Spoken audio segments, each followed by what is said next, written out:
Hey guys, welcome to Ringsiders. We are joined by Kevin McElvaney from Pro Wrestling Illustrated. How you doing, man? Doing well. Thanks for having me. Our pleasure. Our pleasure. Are you in the office now? Was looking behind you, or I am. So this is kind of a makeshift space. You know, we still have to ensure social distancing here. Um, and the space I'm typically in is shared with a couple other people. So there's abundance of caution, kind of a makeshift office behind me with Wow. So that's storage and yeah, PWI HQ. yeah. Wow. wow? To a couple of marks, this is a big deal. We're getting a look at the HQ, man.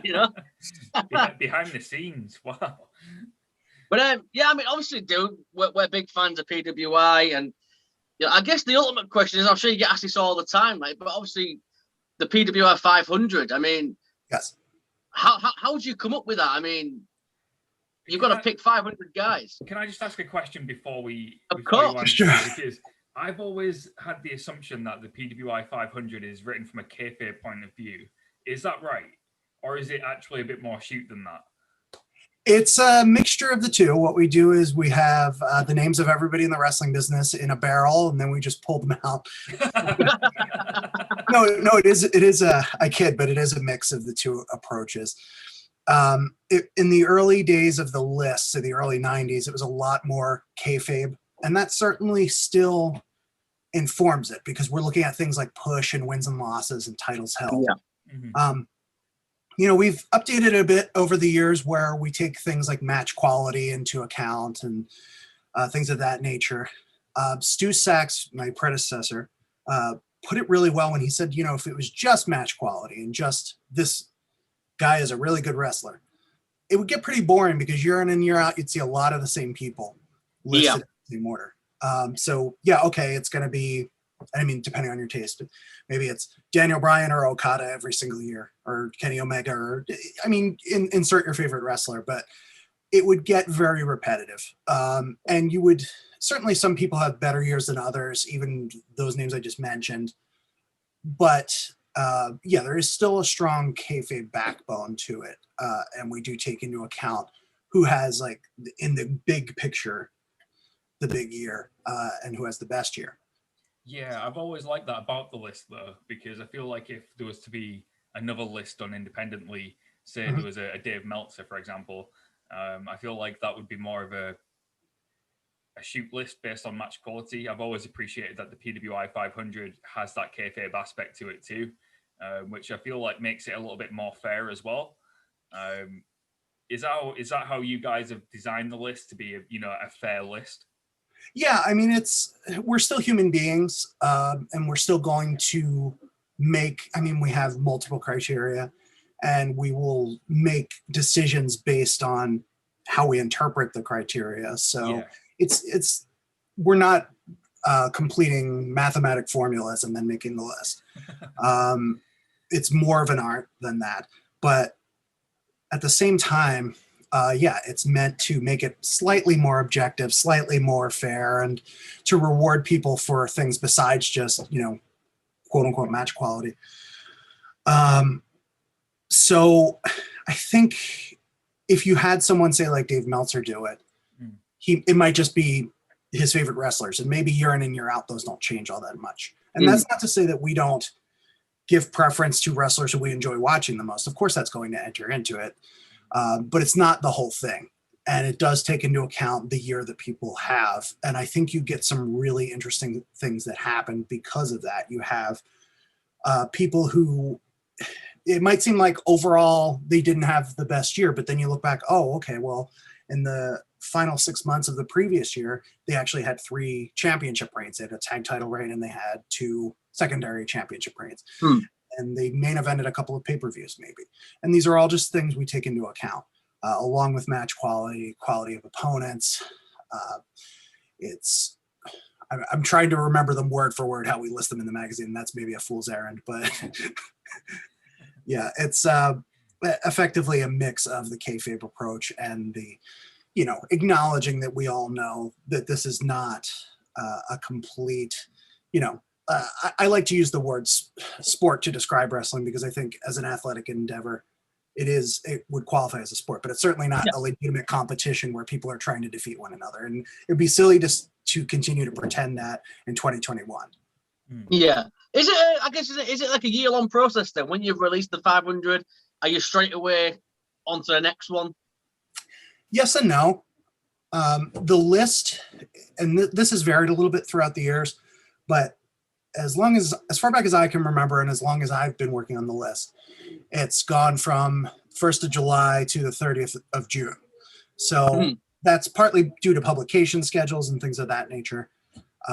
But it also it's become the way that we view these things.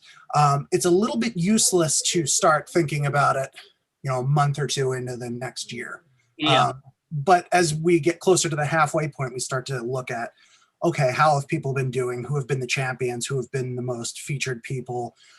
Maybe if it's someone who's not in, WWE, AEW, or New Japan, somebody who's more of a freelancer or who participates in multiple promotions, how have they been doing so far? Who do we need to keep an eye on in the next 6 months?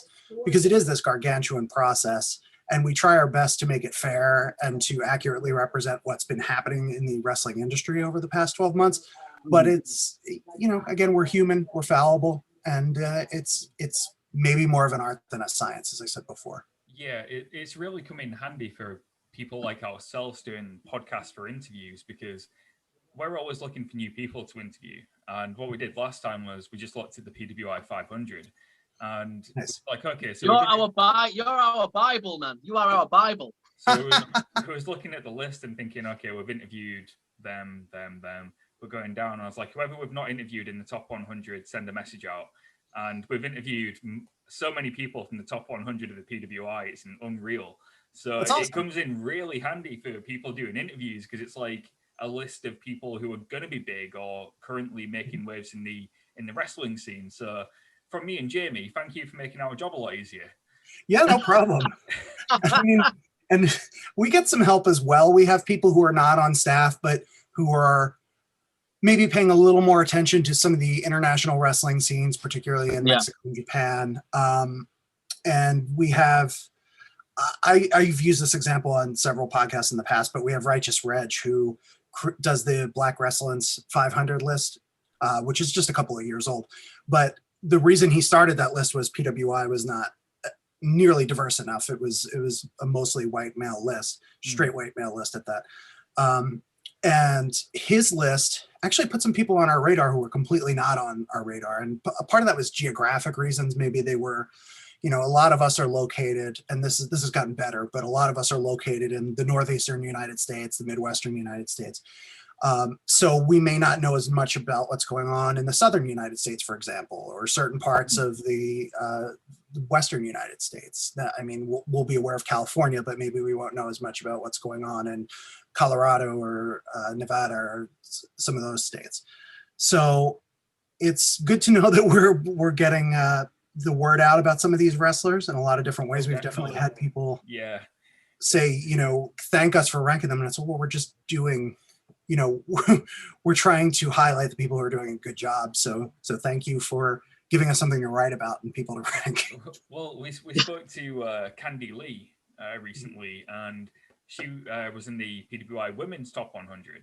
Mm-hmm. And when we spoke to her recently, we said, what did it feel like to be in the PWI? And she said it's one of the proudest moments of her career so far. So the people that we do speak to about it, it really does mean a lot to them to rank in the PWI. It's like a bucket list career achievement for some wrestlers, especially the independents. It really puts them on the map. For some of them, it's free advertising, really. It's saying to a promoter, I ranked in the PWI 500, really helps rise their stock. So it must be rewarding from your point of view, knowing that you're helping so many people actually get the name out there. It's funny too, because sometimes we'll get the sincere messages of thanks, and then other times, I think it was Effie included in his rider or something like that. He updated the language to say that he was ranked such and such in the PWI 500, and this matters to some people who are maybe older and who care about such things. And Effie's been nothing but I suspect he has read the magazine for a while. He's been nothing but nice to us personally. Yeah. anytime we've interacted with him. Yeah. But it was a fun, dig for him to take, because it is kind of it's a relic in some ways, but at the same time, it's an institution, and people do, we don't take that lightly. Yeah. Speaking of institutions as well, I mean, you mentioned you have people helping out and you speak to people and get advice. Do you still speak to guys like Bill Apter? Is Bill still involved at all? Or? So Bill is not involved officially with Pro Wrestling Illustrated. He hasn't been for some time, but that's not to say I never talked to him, because there are certain things that he'll know about just by virtue of having been here for so many years, and especially having been the public face of the magazine for so long, where he would be the one out at the events and taking pictures and meeting with people and conducting interviews and so many other things. So I will reach out to him on occasion with questions. Certainly we're acquainted. We don't live very far from one another, actually. But he's not here in an official role. So when it does come up, it's more, if I see we're publishing one of his old photos, I make sure to credit him, and we're in touch, and, wish him nothing but the best. But he hasn't been here in an official role in quite some time. But again, great guy, great journalist. He's still doing other work out there, which is cool. So it's fun to keep up with him that way.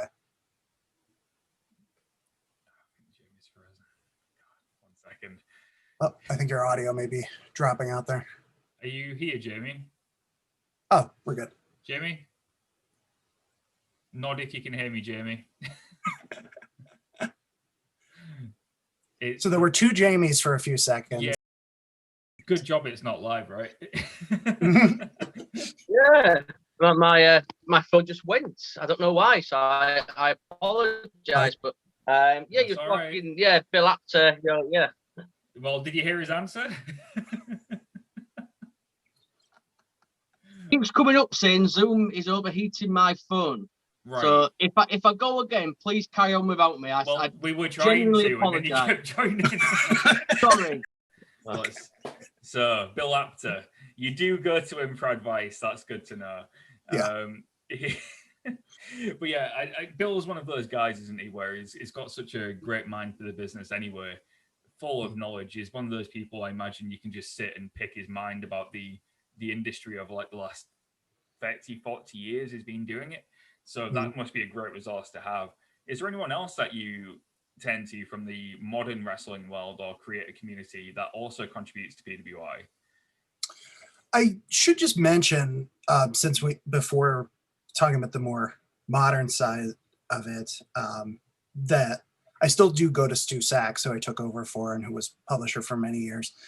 Never the public face of the magazine, but I mean, at this point, there are very few practical things I need to go to him about, like where did you keep this? Where did you hide this? But he's just a great mind for journalism and for professional wrestling, so he's good to talk to. But as far as contemporary sources, I mean, that's difficult. There's so many great podcasts out there, and I mean, Twitter follows for that reason. I will say that we brought Reg in specifically because he just has so much knowledge and has been a wrestling fan for, I think, even longer than I have. So it was good to have him involved. We have Pat LaPrade, who is an expert on women's wrestling, co-wrote the book Sisterhood of the Squared Circle. We brought him aboard. And for that matter, Kristen Ashley, who has been a huge asset to the magazine, co-founder of Bell to Bells. Yeah. Just brings a lot to the table, has a column in the magazine, has written features, has written sections, just really, really cares about women's wrestling. And that's an important thing. And I want to make sure it gets the coverage that it needs. So we brought her in.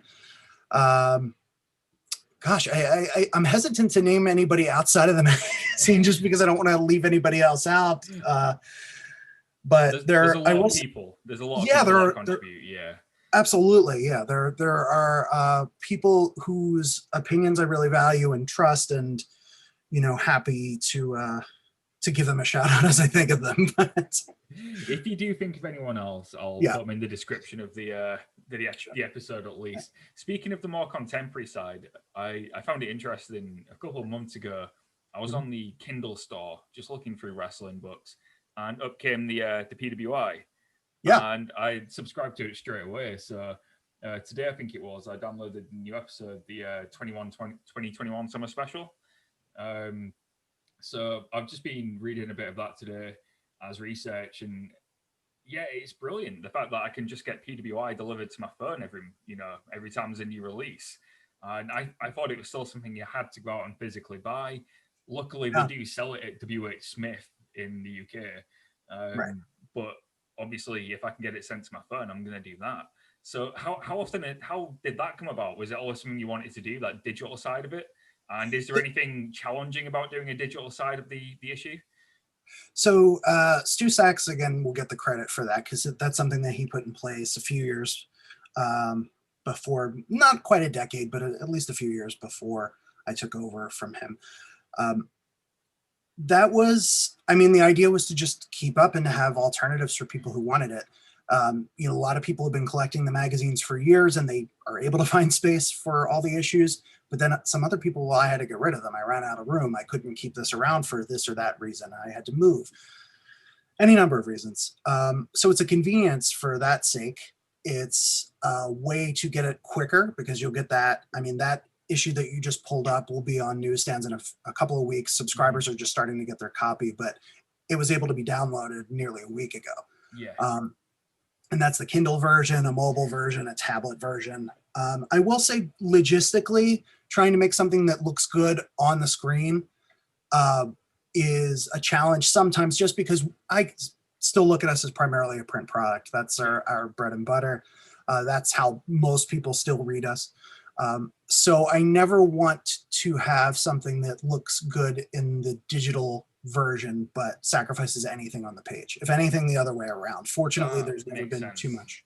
Yeah. I'm a web designer, so when I look at these kind of things, I see it as like the print product is the website on like a desktop. Having it on the mobile, it doesn't always look as good when you put it into like a responsive mode, and that's a true challenge for anybody in any kind of design or print media. 100%. I mean, it's actually good that you mentioned that, because our website currently is not mobilely responsive. Oh, really? All. So we're currently in the process of redesigning that myself, actually. Right. So that's on the list. It's a very old website, but just to get that quick little plug in there. So if anyone is, I try to put up little landing pages at least for anyone who cannot navigate on their mobile device the current website, just to make it a little bit easier for people to buy the new issues. It is a challenge. I'll be honest, that even before I did this interview, I've been at work today doing web design, and one of the biggest challenges every day is making sure the client's website looks good in mobile. So I'm really looking forward to seeing what you come up with for the mobile version of PWI. I will be looking.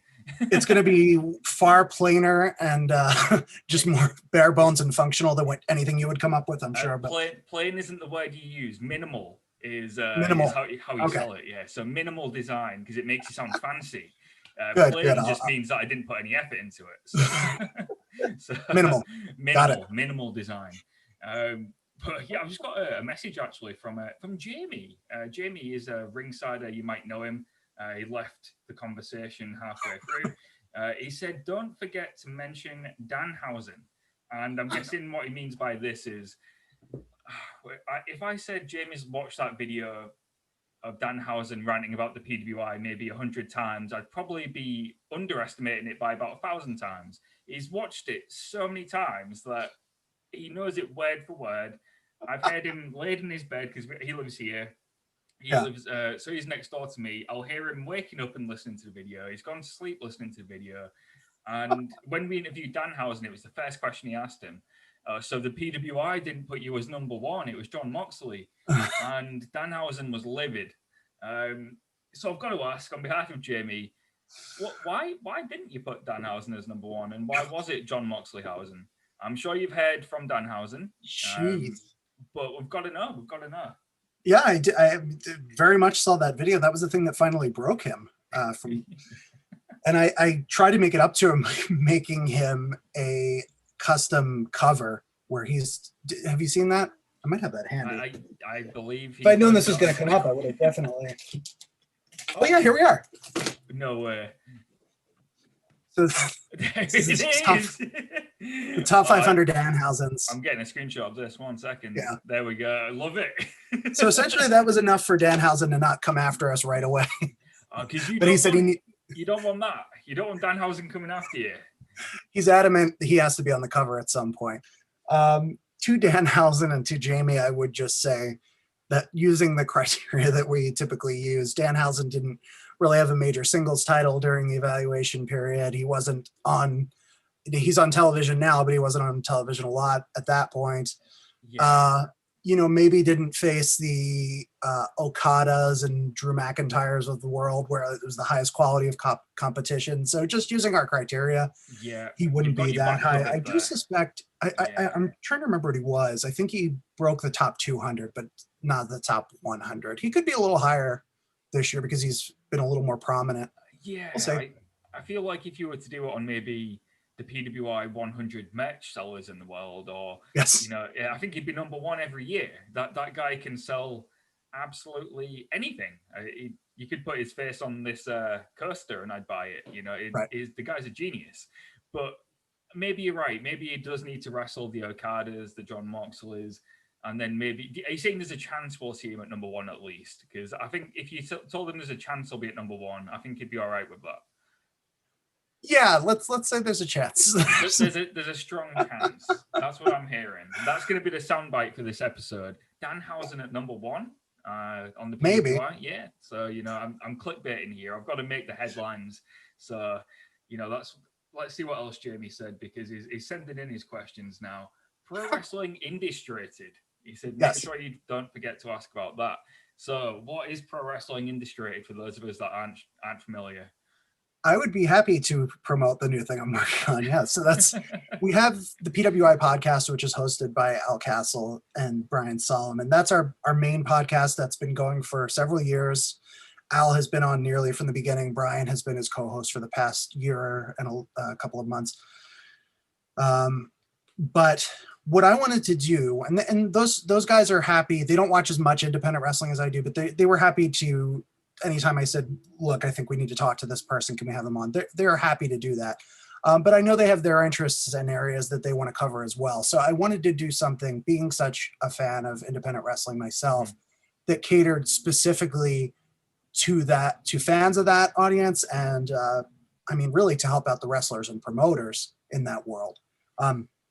So I've begun this, and it's only one episode thus far, but I have some big plans in mind for it. A lot of people I would love to speak to. I think similar to the main PWI podcast, we will feature some extended cuts of interviews that are in the magazine at different points. One of those is being planned right now. So not too much to report on it just yet, but what I can say is it's under the banner of Pro Wrestling Illustrated Presents. So if someone subscribes to the Pro Wrestling Illustrated Presents podcast, they'll get those two podcasts and any podcast that we put out under that banner. That's awesome. And I think it's really cool you're doing something that focuses on the independents, because we're huge fans of the indies too, having spoken to so many of them, like we said. You give us a good hand with that. Who's some of the top independent promotions that you watch then? Like, who's caught your eye recently? Gosh, that's a hard question, isn't it? Because there's so many. Yeah. I have favorites that I've been watching for a number of years now. But I would say I'm excited about the things that Butch versus Gore are doing. They had the Cassandra Cup tournament. Yeah. That was their first official show, but that's a promotion to look out for because there's a couple of great things about it. One, it was founded to spotlight LGBTQ plus wrestlers, but they are really picking out some of the best technical wrestlers on the independents right now. So they had that tournament. That was a lot of fun to watch. Big fan of that. A big fan of Beyond Wrestling, but that's, everyone knows about Beyond, I think. Yeah, Beyond's awesome. Yeah. There are, actually in the UK, they have not had a show for a while now, and I'm hoping they will, in fact, emerge at some point, as I've heard that they might be. Riptide. Riptide's great. Riptide, as far as I know, are coming back and fairly soon. So, and that's what I like. And that's more of a cinematic style. Yeah. No commentary, to the point where I was watching that, my wife came in the room like, what's going on here? Why is there no commentary? Why does it look weird? And it looks beautiful. Just enjoy it. And she did, but it took her a few minutes because it's so different, looks so much different than everything else out there. Along those same lines, Paradigm Pro, which is based out of Indiana and Kentucky. And they do a couple of different things. They have the UWFI matches, which are based on the shoot style wrestling matches from the 90s that, maybe didn't catch on quite as big in the US here, but now they're being presented in that format. Very like quick, hard hitting encounters, a little more MMA influenced, a lot more MMA influenced. And then they also have the no hook shows, which J Rose makes. And those are just completely, those are bonkers. Those have all sorts of wild things happening on them, produced very differently, over the top storylines, but great wrestling. And those are a couple. And I know I'm forgetting a whole bunch, but those are some of my favorites to watch as of late. Have you had a chance to catch any Bloodsport recently? So I did not see the most recent show. What I will say, so Bloodsport is along the same lines as the UWFI. I will say that I'm not typically as big a fan of MMA. So like at first I did not really want anything to do with, here and there, like, okay, you're supposed to go watch this, check it out. But it won me over time, especially as you had some different people show up. I mean, you had John Moxley show up. You had, they brought women into the fold. We had, Allison Kay and Killer Kelly and a number of others. So not usually my thing, not my bread and butter, but they are doing something really different and it's really intense and sport-like. So I can really appreciate it on that level, even if outside of wrestling, I'm not watching so much MMA. I get that. It's hard to do something different, especially on an independent level when the budget isn't as high as, say, WWE or an AEW. Doing something outside the box is actually quite difficult. So I think the bare bones look of Bloodsport, where there's no ropes or anything, and it's quite a grungy looking arena, I think that really works. Like you, I'm not a huge MMA fan. I'm just pro wrestling. I like my sports fixed. I don't like shoot sports. But looking at this, I was like, I'm not too sure, but there's something about it which I do really like, and I think because at its core it is still wrestling. So and even in my head, I'm thinking all the time, oh, I'd like to see that guy in Bloodsport, or oh, they'd be good in Bloodsport, And there's so many dream matches that can come of that. So I think that's a good thing of the independents right now is there's a lot of people trying new things and so many great talents and promotions, especially in the States. Wrestling for us hasn't opened back up yet, but as soon as it does, I'm sure that'll be the same here. But the American independents, as always, absolutely killing it. And that's one thing I love about the PWI 500 is the amount of talent you guys managed to fit in, because there's thousands of good talents, and I'm not envious that you've got the job of trying to narrow it down to 500. Yeah, it is tricky. And honestly, we had a lot more independent wrestlers ranked on the list, perhaps than we had since the very beginning of the list, where there just weren't so many active wrestlers in the world. But I kind of view it as, and people who took more of a charge in creating the final list, especially those last couple hundred people, they had slightly different ideas about where people should be slotted. Kind of the idea that a total jobber in WWE should be ranked above a pretty high level indie talent. I don't really agree with that. And that's not slighting the jobber, because they had to do a lot to get to that point. I understand that. But to me, that's honestly just kind of boring, and it doesn't value the competition that's going on in these different areas and these different promotions. Yeah, and you're right there, because you can't just put somebody in the top 500 because they're in WWE, because WWE employs about 800 personnel just on the active roster. So you'd need to make it like the PWI 1000 just to get the independents in. Right. So I feel like the way you're doing it in its relative success is what it's ranked on. It makes sure everyone gets a fair spot. Of course, like the top 50 is going to be dominated by AEW, New Japan, WWE. But then outside of that, that's where you really start to see the top of the independents come in. Yeah, that's the thought anyway.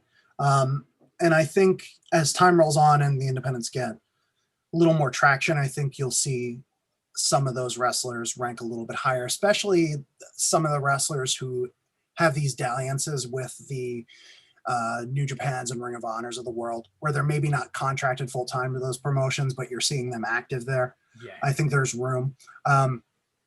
As you said, WWE and AEW and New Japan are really going to have the advantage for that top 10, 20, 50.